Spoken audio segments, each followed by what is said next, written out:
Hi there, trailer owners. Today we're going to be taking a look at replacement S-hooks from Redline. These replacement S-hooks are going to be a great option if you have a class 1 or 2 trailer that you're trying to pull. They are for lighter duty applications like a small boat like we've got here. You can see older ones here, they get all rusted up, and if they get real bad where you've got a catastrophic disconnect, you can actually spread these out, and once you've spread it out, it really needs to be replaced at that point, because once it spreads out, even if you try to squeeze it back, you've compromised the integrity of the metal at that point by bending it. So I highly recommend replacement so you can ensure you'll have the safe conditions that you need when you need it. These 11/32 diameter S-hooks are designed to work with 3/16 chain, so that way it'll ensure that it'll slide through the opening and fit, and you just squeeze down and it'll match with its weight properties as well. It has a safe working load limit of 1,037 pounds and a minimum brake strength of 3,000 pounds. So that's why it's good for that class 1 and 2 applications. If you've got one of these on each side, you've got enough brake strength here that will work with any class 1 or 2 trailer that you got behind it. And in most applications, these X-hooks work out great. They really do the job. They've got plenty of depth here, so when you go to put it on your trailer, they stay in place. But there are a few trailer designs out there where your safety chain attachment hole is just a little bit awkward and doesn't like to work very well with these, and you may go, hey, it's not really in there very far.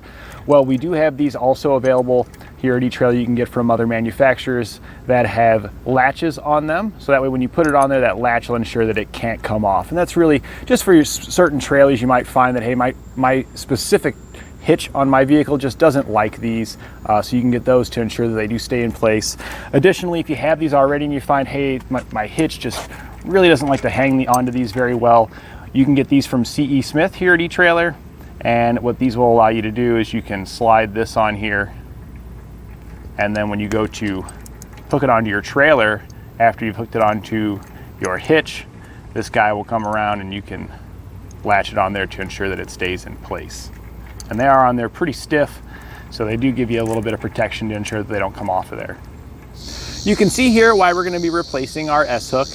This one here is spread out because of a breakaway event that occurred on this trailer, and when that happened, the vehicle and the trailer, they want to separate, but it's held together by the chain and the attachment here from our S-hook, so it did keep everything together and safe, but it did spread this out because of that extra force. Here you can see the other one.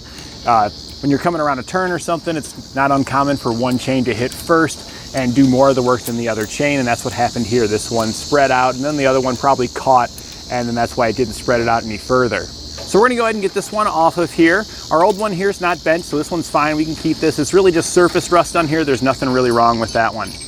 To get your old one off, it is possible to bend this, but it takes an extreme amount of force. You can see that all that force we have between the vehicle and trailer only spread it that far. So I usually recommend cutting them off. It's gonna be a lot easier to use your grind wheel or a reciprocating blade to do so.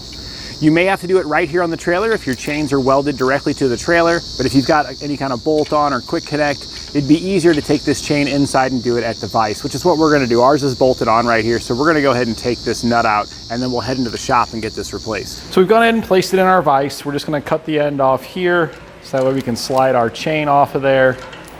The other end, we just had it unbolted from the trailer. We'll bolt that back up once we get this new piece on.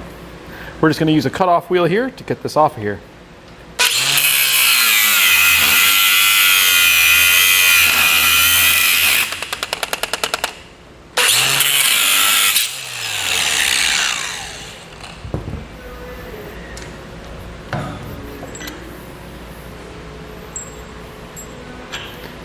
So now we've got that separated from our chain, we can just take our new one now.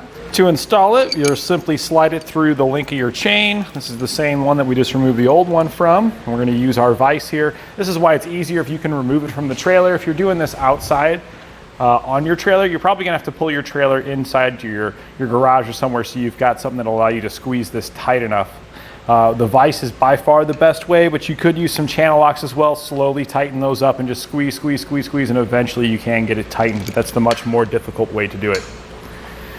So we're just gonna open this up now.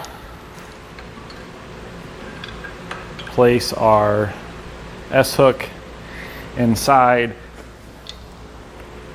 and then we'll just use our to secure it. And I always like to go just a little bit past, even though we're touching there, just a smidge further. And that'll help keep it from springing back open on you. Because we can see it did spring back open a little bit, but that tiny little gap there is never going to be big enough for our chain to come off. So now we're here back at our trailer. We've got it re-secured. At this point, we're ready to hook up our trailer to our vehicle and hit the road, get it back into service. And that completes our look at replacement S-hooks from Redline.